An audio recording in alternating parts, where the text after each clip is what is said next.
वतन की आवाज़ में आपका खैर मकदम है। आइए देखते हैं चंद तफसीलात। గ్రామ సభల్లో ప్రజలు అడుగుతున్న ప్రశ్నలకు మీ దగ్గర సమాధానాలు ఉన్నాయా? ప్రజలు ఏమడుగుతున్నారు?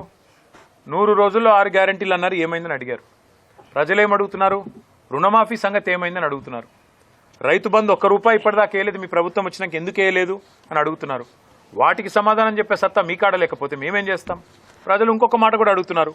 1,06,00,000 దరఖాస్తులు తీసుకున్నారు మీరు ప్రజాపాలన పేరిట డిసెంబర్ 23లో.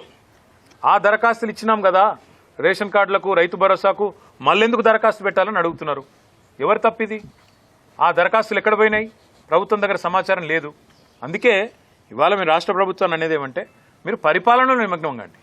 మీరు ఇతరత్రా కార్యక్రమాలు బంద్ పెట్టి ప్రజలకు మేలు చేసే కార్యక్రమాలు, గ్యారంటీల అమలు, వాటి మీద మీరు దృష్టి పెడితే ఈ నిరసనలు మీకు తప్పుతాయి.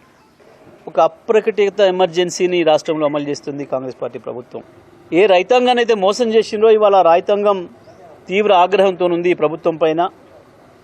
వాళ్ళు ఒక ప్రజాస్వామిక పద్ధతుల్లో ధర్నాల రూపంలో ఈ ప్రభుత్వానికి, కాంగ్రెస్ పార్టీకి నిరసన తెలియజేయాలని చెప్పి నిర్ణయించుకొని ఆ రైతాంగం దగ్గరికి కేటీఆర్ను చేయనీయకుండా చేయడం కొరకు అనేక నిర్బంధాలు పెడుతున్నారు, నిషేధాలు పెడుతున్నారు, వారి కార్యక్రమాలకు అనుమతులు నిరాకరిస్తూ ఉన్నారు.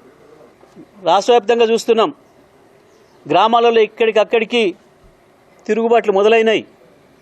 స్వచ్ఛందంగా ప్రజలు తిరుగుబాట్లు చేస్తున్నారు. वतन की आवाज़ को लाइक, शेयर, सब्सक्राइब करें और कमेंट बॉक्स में अपनी कीमती राय देना ना भूलें। आइए देखते हैं आपकी और हमारी आवाज़, वतन की आवाज़।